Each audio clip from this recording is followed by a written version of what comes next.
Hey there, everyone. So we are jumping into our live this week with Kristin, and Kristin is a fractional CMO, as well as she has her own community that she is working to give some of her marketing knowledge to individuals. So we're going to have a conversation with her today just on some of the things that she's seeing in the market regarding marketing, some of the businesses she's working with.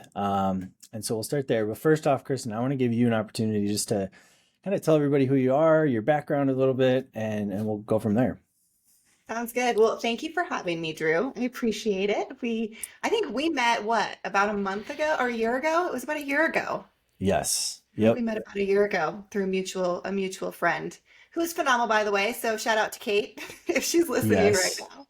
But yeah, so I'm a fractional CMO. I've been in the industry for over 15 years. I started out with a health company that, I mean, I didn't know anything about marketing. I thought I knew it about marketing. I mean, I'm from the age where you had to have a college email address in order to have a Facebook account. Like that dates me. You can't see it, but I have gray hair. Um, so I'm pretty self-taught.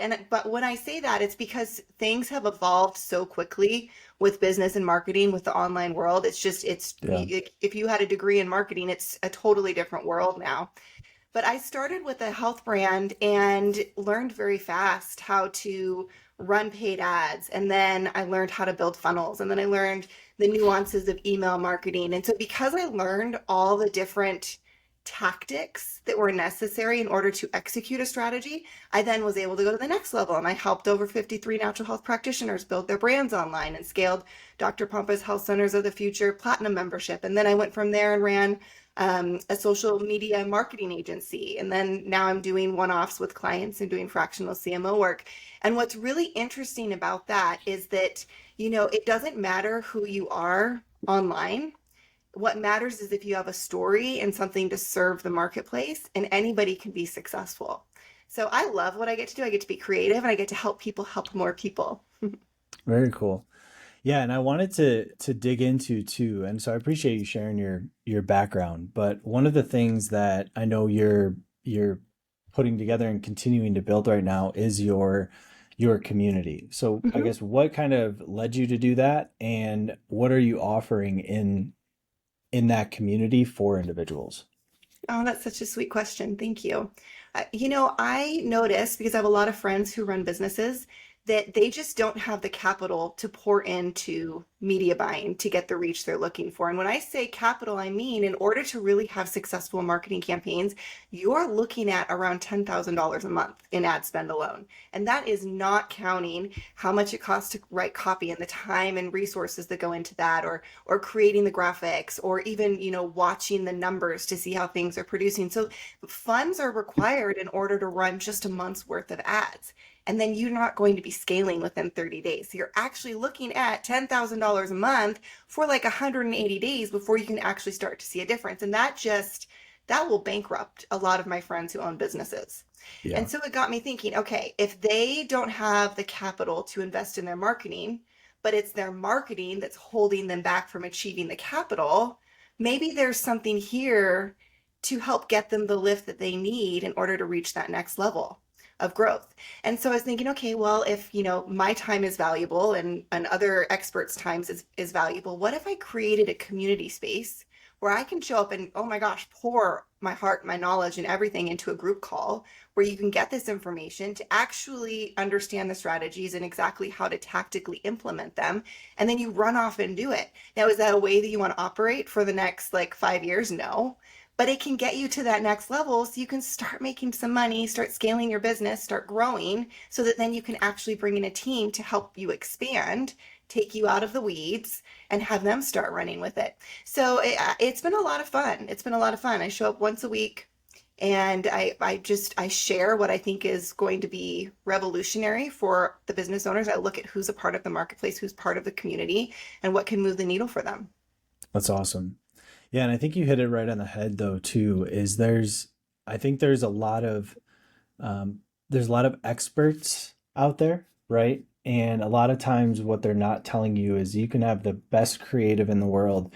You can spend all the time and effort that you want, but ultimately Facebook has their parameters of what they're going to push and what they're not going to push. And they're switching their algorithms a lot more than they used to now. And so a lot of times it is coming into like, what is the audience you're hitting? What is, how much are you spending? All of those factors. So it's a game that can become very expensive and, like you said, I think lucrative over a long period of time, but you Yes. have to be willing to invest an absorbent amount of money. So I think it's awesome that you're just trying to meet people where they're at. You know what I mean? And so there is a level to get into that on a higher scale, and a lot of different options. So no, I just love that you're meeting people where they're at, right? And I think that's a lot of times giving somebody, if you know 20% more than the next person and you can give that to them, right, you can still provide value to them, which I think is amazing, you know? And that is an uncomfortable conversation to have, especially if someone's like right on the threshold, right? I talk to a lot of founders that want my services, that want to work together, but they also want to see a ROAS that makes sense within 30 days or within 90 days. And I'm just like, I have to be completely honest with you. I don't think we're the right fit for each other because no marketer, you guys, whoever's listening, if somebody promises you an exact ROAS that you're going to see within a certain period of time, they're lying to you. It is not possible. You need data to future predict. And if you don't have data, if you're not running ads yet, and at least 30 to 60 days of data to look at, you're just throwing spaghetti at the wall. You're just guessing. And so it's interesting because there are a lot of founders and a lot of smaller businesses who that may be on the threshold, like I can totally invest this first month, but if I need to see that 10K back immediately, it's like that's not even how a sales cycle works either. You have to Right. think about it takes people 7 to 10 touches before they even convert. I mean, this is a stat that has been established for over a decade. And that's Yeah. when somebody comes in and then you're doing email nurture and then you're doing maybe phone calls or maybe you're even retargeting them with something, providing value. So the sales cycle, it is different for your business as well. Yeah. Well, and I think the other factor too is what type of business, right? Like, are you selling a widget that is Mhm. $20, right? Or are you selling a massive service that's Yep. $20,000? Like, you're that's also something to take into consideration too. And so, yeah, I think realistically, like, I think in the world that we are currently living in at the moment, everybody wants immediate results, right? And that's just, especially with the growth of AI, and there's a lot of companies out there putting a lot of ads on what they can and can't do. And so I'm glad you said that. And I hope anybody that is listening or listens to this in the future, that you hear what Kristen just said, is like, if somebody's promising and guaranteeing you something, from a marketing perspective through ads, in a specific timeline, that's you've probably at least asked more questions, right? Oh So, gosh, yes. Well, and that's why it's so important, Drew. So many marketers miss this. They're so busy getting to the tactical execution that they forget to stop and look at the brand positioning, the psychographics, the brand story. I call it creating a brand Bible. If you're not familiar with what story brand is, I'm not saying you have to follow that to a T, but really understanding, okay, my client is the hero on their own hero journey. I am the guide. How am I getting them to X, Y, and Z? Now the client also has their own right. hero, which is their customers. How are they guiding them to their story, their hero story? And if you can understand your brand, then you are more amiable or malleable, I think is the right word to use, on the platforms when you're doing paid media or putting emails out there, whatever avenue it is that you're using. Yeah. No, I completely agree. What would you say? And obviously, you're working with certain clientele, right? But what were some of the mistakes that you think that founders kind of make in their scaling from a marketing perspective? Like, what are those, like, maybe key things that anybody that is a founder that's listening is you're saying, hey, here's some mistakes I see. Mhm. With love, because I have some clients that are like this and they know it too because I call them out on it. But I say this with so much love. You get in your own way. You get in your own way so much. And I do this too, even with my own business. We're so emotionally attached to the outcome. I know for me, for example, I am a perfectionist. I am a type A perfectionist and I want everything to be perfect. And so the problem with that is I then become the bottleneck. I stop things from reaching the marketplace unless I feel like they're absolutely perfect. So then what happens? I'm restricting growth, I'm restricting traction. And the universe responds to the actions that we take. So if I am actively taking the action, or a founder is actively taking the action of stopping things, guess how it's going to show up in your own life? Everything is going to have the brakes, right? It's all going to stop. Whether that's Yep. in business, in your personal life, it will show up everywhere. And so I see a lot of founders, they need to be the touch point for all of the messaging, all the marketing that's going out, how the funnel looks. And you have to let it go. You have to let it go and be okay with things not being perfect. And you have to let it go and allow and understand the team's going to learn from this. Let them learn. Let them fail fast. Because what happens when you fail fast? You learn even faster. And then you can get to the next step. But if you're constantly needing to be the person that approves, and then they're going to stop thinking for themselves, which I see happen a lot too, because they need so and so's approval, and they're going to stop taking action and stop seeing the opportunities. And now all of a sudden you have a team that is now a yes man team and isn't coming to the table with any ideas and isn't reaching out and achieving the goals on their own. That is the biggest problem. Can you tell that I feel passionate about it? Yeah, no, I think you're spot on, right? And I think to add to that a little bit too is you can you can really get stuck. I actually just had this conversation with an individual over lunch today too. Um, a lot of times when you're kind of second guessing yourself sometimes, or you're not sure what direction you're supposed to be moving in or anything like that, and you're the person that everybody's looking to make that decision, it gets very easy to ask for help in the wrong places, right? And so if you're wondering about marketing decisions, right, you probably shouldn't ask your friend who's never been in marketing in their entire life on what they think, right? And so I do think that it is important to one, get out of your own way, but two, also if you are going to be asking other people questions or insight or things of that, you really have to take into consideration like what is their background, right? Like are they giving you advice, or did you see some ad on Facebook that said, well, this person said this? Like, so where is that actually coming from? And so I think a lot of times it is super important to get feedback.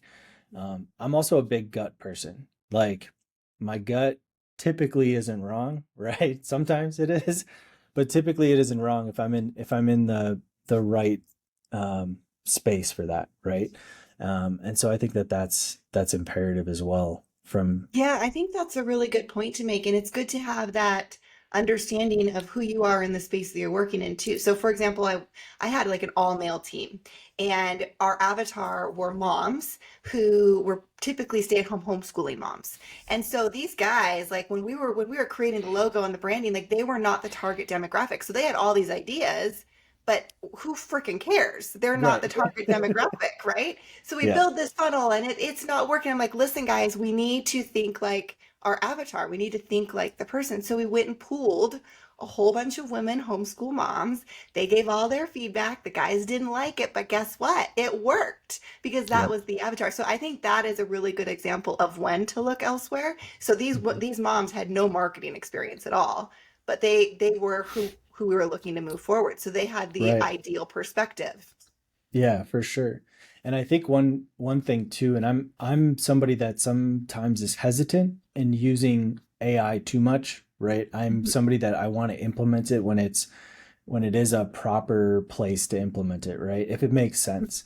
But I would say that I've done that before where I go into ChatGPT and I say, hey, this is my avatar, right? Like this is who I'm going after. What is the messaging? And then being able to take that messaging to real life people and say, what do you think about this, right? Or what does this look like to you? I think that's a good place to start. So if you're somebody that has a specific avatar you're going after, a lot of times going to that person and asking them like, well, what would you like to see, or what would you like to read, or anything like that, they're not going to have a lot of answers. But you can kind of use ChatGPT or another AI to kind of build that avatar and the messaging, and then take it to those individuals and say, how does this resonate with you, right? And so I think that's like a little something quick that you could do if you don't have access to, a bunch of moms in this case, right? Absolutely. Yeah, I create a brand profile for everyone that I work with for the very same reason that you just said. Now, it's not so that it can just spit out one round of copy and I copy and paste it and use it, because if you're doing that, please stop. Anybody who's listening, we know, we can tell if you have M dashes and everything, we're aware. Yes. In Yes. fact, I have in my rules with my chat GPT never to use M dashes. And what does it do every single time? It still uses M dashes. So it really needs that human oversight, because as much as wonderful as it can be, it just cannot carry the load on its own. Yeah, I noticed that very much. Like when I see people's websites with specific with those dashes you're talking about or Mhm. specific emojis, I, for me, I'm like, okay, I'm just going to read the content, right? Because I still understand that. But there is that in the back of my head being like, I know for a fact that this was generated, right? And you Yes. copy and pasted it, and that was it. You Yeah. know what I mean? So, Yeah. um, so that is some really good insight because that's something that I've brought up to numerous people. I'm like, hey, I know this was written here, which is fine, right? But like, give it a once over, like, Well, and I even have in my rules when I'm writing copy to use Dan Kennedy tone strategy or Gary or Justin Goff, and it will spit something out. And I'll be like, is that so and so? And be like, no, it wasn't. You're right. And then it has to, and I'm like, are you sure that was Dan Kennedy? It's like, no, we have to do that a bunch, right? So don't trust it. yeah, yeah. I think AI can be a very solid tool for I use it probably daily in multiple different ways at Yeah. this point in time. But I do have some checks and balances in place to make sure that if I'm creating copy or if I'm doing certain things, like it's I'm at least giving it that once over, making the changes, making sure it sounds like me, making sure it's saying exactly what I want it to say, in those different forms, right? So one of the things I would really love for you to talk about, Kirsten, is as somebody that's growing their own business, right, and continuing to grow and find new clients and things. What are some of the things that you feel like you've struggled with and you've overcome, and like how have you kind of gone through that process of overcoming um, the things that you've come up against? Yeah, I think there's a couple, I mean, there's so many. I mean, honestly, it's like every day there's something new, right? There's a new obstacle with being a business owner. For me personally, I'm a single mom and I've got teenage girls, and it's been really breaking the mindset of the 9 to 5 or the 8 to 4. And understanding like, okay, if I'm like, I would beat myself up, I would feel bad about not being at my desk for my clients between these two windows, but it just wasn't feasible for me. And honestly, that's the attraction of having my own business, is having that flexibility in my Right. schedule. So that's been my own personal demon to wrestle with inside, is that of how the hours look different with clients. And then the other one would be coming to the table, and I already mentioned it before, that perfectionism, getting over myself, getting over my own ego, trying things, getting it out there. I think that's the hardest part. So it's so funny that you asked that, Drew, because I think we were talking a couple days ago about how everything's a Yeah. mirror for who we are, right? And how I was frustrated about some people on the threshold and not moving forward. And it's like, well, okay, am I moving forward? Because so here, let me just break this down for those of you that are listening. It's called the law of correspondence. It's called the mirror law. It's a universal law. It's just like gravity. Gravity exists. You don't have to believe it to know that you're not supposed to jump off the roof of a building. It's going to affect you, right? So we have all these universal energetic things that are happening as we're existing. And so the law of correspondence means that which is inside exists with outside of us, and that can show up in your personal life. That can show up in your business.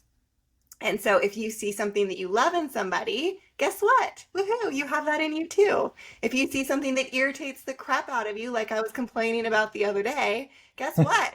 It was inside me too, happening with me too. And so, yeah, I mean, I think one of the biggest ones that I still struggle with to this day, to this moment, as we're talking, is just even like, stop holding back and getting that thing out there. It's okay if it's not perfect. Big time. And I would love to use this as a segue of what we were talking about Tuesday. And as Chris and I were talking about this, one of the things that I was talking about is my struggle with that as well, right? And are you hearing any? reverberation right now, or is that just me? I am Probably just not. my headphones. Okay, maybe it's gone now. Um, so one of the things that so Chris and I were talking about this on Tuesday, and I resonated with it so much because ultimately for me, I knew there was a lot of things that I needed to change and do, and what I realized was the things that I was working towards, goals, things I was praying for, things that I was really trying to go after. I realized there was a big gap between the things that I was trying to obtain and accomplish and what I was doing from an activity standpoint on a daily basis. And so, one of the things that I really realized was how do I create better habits, but not just better habits, how do I consistently make changes, right? So that I will eventually see the results that I'm looking for. And I also think that if you are somebody that is going after specific goals or things like that that maybe you feel like might be a little unobtainable, they're big, big hairy goals. I think a lot of times we as human beings, we need to see ourselves doing actions towards those things to then create a deeper belief that we're actually going to accomplish them, right? And so I think that that's one of the parts too, where not only can you recognize like what Kristen just said, which is what am I irritated about or what is getting mirrored back to me, but then also at the same time, what am I doing if I've now recognized that, what am I doing on a daily basis to change that habit or change how do I become more consistency in the activity that I'm doing and is that actually in alignment with the goal that I want to accomplish, right? And so I think that those two things very much, if you can be self-aware enough to see the mirror but then also recognize like, oh, that's what's going on here, I need to make a change, then how do you make that change, right? And that's usually the hardest part is actually making that change. And Drew, you were in my ear yesterday because we were gifted a chocolate cake and my daughter was eating it. And I was like, Drew, I can't have any of it. Just so we're all clear, in no way, shape, or form was I telling her not to eat chocolate cake. So, like, I want to make sure that that is like a very clear thing here. No way, shape, or form was I telling her not to. So, Talking about wanting to reach our goals, right? there we And go. Let's start with that. Let's go with that one. the goal and how like if you want to drop some pounds, how like why would I eat cake if I'm trying my goal is to hit a certain goal weight. And I had made a joke about how I had some chocolate chips and he said that wasn't going to affect me, but he had cake the other night. And sure enough, my daughter shows up with a chocolate cake and I was so close to grabbing a spoon, not a fork, a spoon because you can get way more on a spoon and you can lick off the chocolate frosting so much it's much more pleasurable. But I put it down because I had shared also that my goals were to drop a few and be healthier, all of that. So That's awesome. Yeah, like I said, again, no way, shape, or form was I telling her not to eat cake. But I do think that those little things and having conversations about them too also help, right? And if like I'm lucky enough to have friends like Kate or just other friends in my life that I can share my goals with and say, hey, listen, can you just check in with me on Fridays and make sure like that I made my calls or that I did what I said I was going to do. And whether that's in business or just in life or working out or being more healthy or accomplishing whatever goals it is, having those people or at least being able to have those conversations sometimes is just like a really quick reminder to yourself like, are the actions I'm taking right now actually in alignment with where I'm going and what I want to do? Because over time, yeah, the more that you decide to do those things, the stronger your belief and faith in yourself becomes, and all of a sudden the 6 month goal winds up happening in 3 months because you're consistently doing something every day and you can visually look back and be like, I know I did that, right? yeah. Well, it reminds me too with parenting. So I was sharing with my daughter how the five people we surround ourselves with rub off on us. And she had an unfortunate experience in high school where she saw the other side of that, right? Like the downside of that. And I was like, well, all of the people that you hang out with have flags. Are they green? Are they red? What do they look like? Are they inspiring you to be better? And what you just said is perfect, Drew, because it's not necessarily that they need to check in to see if you made your calls. It's the flipping visibility factor, right? If you are surrounding yourself people that are go-getters, that are Yeah. high achievers, that are doing things in this world that are making a positive impact, and they're not backing down, like they're constantly showing up, and they ask you how your day's going, you're like, what, oh, well, I got some visibility on me. I better like raise it up. I've got to match that intensity, that level.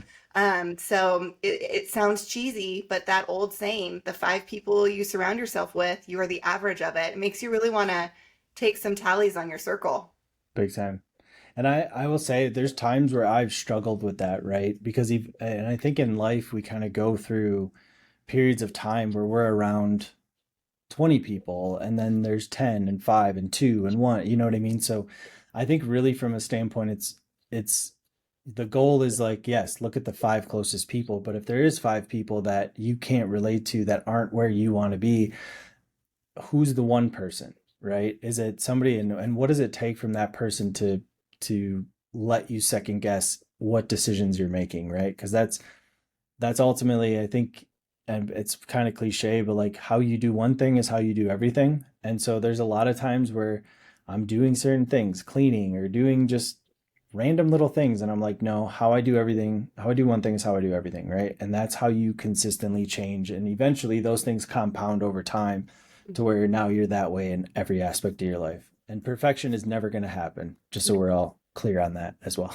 Yeah. So Yes. And it's beautiful to be flexible with yourself. yeah, grace is a hell of a thing, you know? And I think I'm the worst at it. Like giving myself grace is not easy. I can give everybody else grace for sure, but like giving yourself grace is a tough thing, you know? Do you So, beat yourself up? I'm getting better at it is what I would say. There was a call I did probably a few months ago with a few guys that I respect so much. And I don't know why it came up in that moment, but I just asked the guys that I was on the call with, I said, if you talk to everybody else in your life, how you talk to yourself, like how many people would want to be around you? And I answered first because everybody kind of got quiet a little bit. But I realized like, man, the way I was talking to myself, the way, if I talk like that to like my family, my friends, people I'm associated in business with, if I talk to them how I talk to myself, probably wouldn't have a lot of people in my life, right? And so I started to kind of reflect a little bit and say, why is that? Like, why is it okay for me to consistently sit in those thoughts all the time? Um, when I would never do that to anybody else. I would give them a ton of grace. Like I understand people have bad days all the time, right? Like it's not a reflection of me, it's just part of life. Like everybody has their off days or off moments or their stuff they're going through. We're human. Um, so that was a big turning point to per se, but that's also another muscle that I think over time you have to build and be aware of, you know? Yeah. So, What kind of clients are you working with right now? so I have a variety of clients. I that was another thing that came up this morning at lunch was I've done a very bad job of niching down into one industry. And for me, I think the clients that I'm really looking to work with um, are clients that have integrity, right? I want to work with people that have good integrity.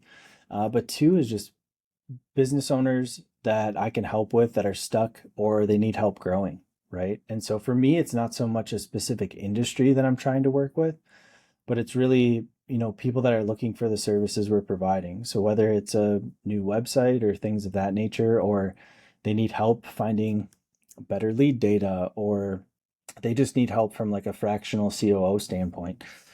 So again, kind of how you're doing right now with your business, where it's like you have your fractional CMO work that you're doing, and those are going to be for clients that are a little bit further along, right?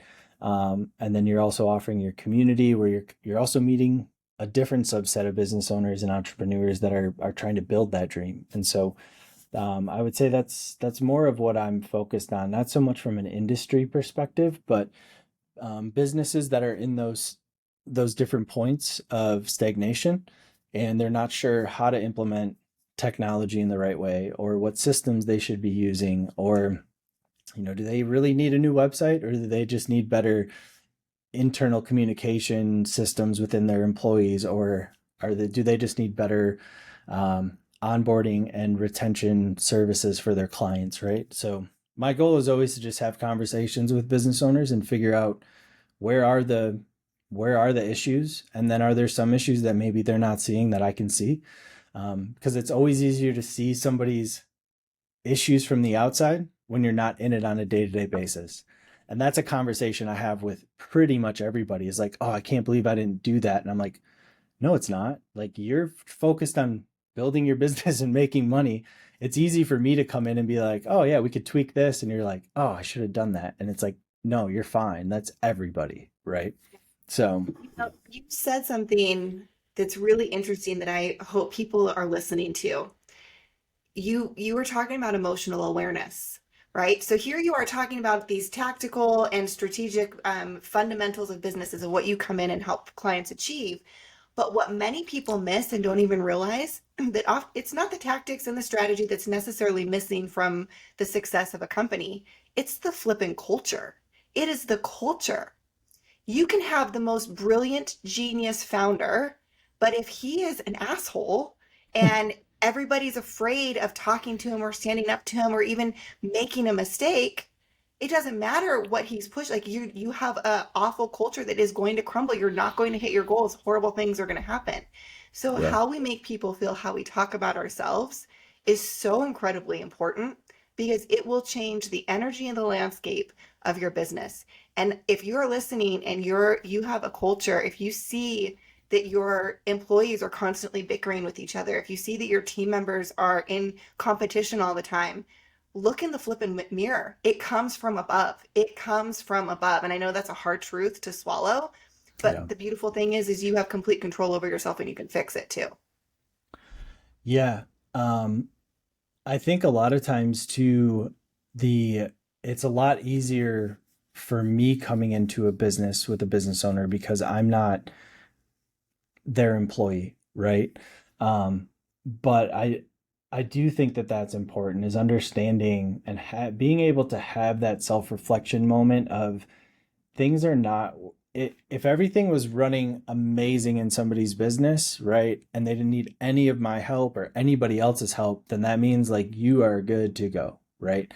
But that, I think the one thing that I usually really try and do when I'm first getting to know somebody and figure out like, is this a good fit for us to work together or not, is, are they going to be open to the recommendations I'm making, right? And if they're not, then are we at least able to have a discussion as to why you think the recommendation I'm making is not good, right? Or like, why, like, are you seeing something that I'm not seeing, but can we communicate effectively? And that kind of goes back, I said integrity, but like, I think that goes back to that, right? Like, can you have a discussion about things that is uncomfortable and be able to admit like, yeah, I might be wrong here, which is hard. I'm not saying that's an easy thing by any means, especially if you're type A and you're used to being the person driving the bus, right? Yeah. um but it is hard. But do you have the ability to have a conversation? You know what I mean? Yes. And if that's the case, then I think anything can be solved, Yeah. My so my mentor, his name's Roy Camarano. He calls it open, honest, and direct in a positive, nurturing environment. Because if you're open, honest, and direct, which I have a history of being, I'm going to come off like a bitch, right? Like I need that positive, nurturing environment tagged on to the end of it. yeah, And think about all the conversations that you're having. So yeah, open, honest, and direct is important in order to cut through it and, get to the other side. But you have to have that positive, nurturing environment. yeah. I think tone is you can be direct and not be a jerk, and you know what I mean, and you can wrap it a little bit in the tone that you're giving, right? Like, Yeah. if I'm trying to tell somebody they're doing something wrong, instead of just telling them they're doing something wrong, like, there's a way to present that in a way that, like you were saying, in a nurturing environment. And I think that Yes. that's super important if you're talking about culture, implementing new Yes. systems. There's going to be issues. There's going to be friction. Anytime you're going to make changes in your business, like, there's going to be something that happens. And when I first started, I too was trying to be perfect with everything. If I set up an automation, I wanted it to be perfect every single time. And what I realized was if it's not perfect, that's actually not a bad thing because ultimately I know how to fix it, right? So if it breaks somewhere, well, that's the pain point. How do we make sure that doesn't happen again? Because if it Yep. happened now, it's probably going to happen again. So how do we make sure that it doesn't happen? And so I think if you have that mindset in growing a business, knowing that things are going to break and it's not a bad thing, all it's doing is showing you like, here's what I need to fix. And Yeah. that to me is an opportunity, Oh right? my gosh, And true. so, That's a marketing opportunity right there. Some of the highest open rates and response rates I've gotten have been from oops emails. Like something happened and then we send out an oops email or apologies, X, Y, and Z happened. Like that highest open rates, re-engagement right there because you're human and yeah. people recognize that. Like crap happens, things break. Yeah. I think I if this is on a whole nother scale and then we'll wrap up here, but like I think that humility is attractive to people because it shows them you are human, right? And like you do mess up. But if you have the ability to recognize, hey, I messed up here, like, but I know how to fix it, and here's how we're gonna fix it.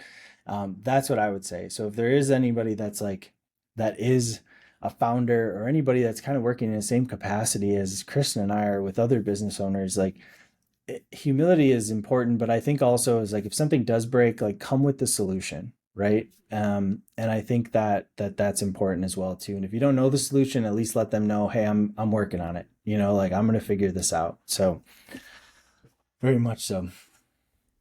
Love it. Awesome. Well, Kristen, I appreciate your time more than you know. And we are going to get this up on YouTube. I'm hoping this time it stays up on Facebook because last week it didn't and I had to do a whole thing. But um, that's very awesome. It's been awesome talking to you. And I'm sure we'll do something like this again very soon. Thanks for having me, Drew.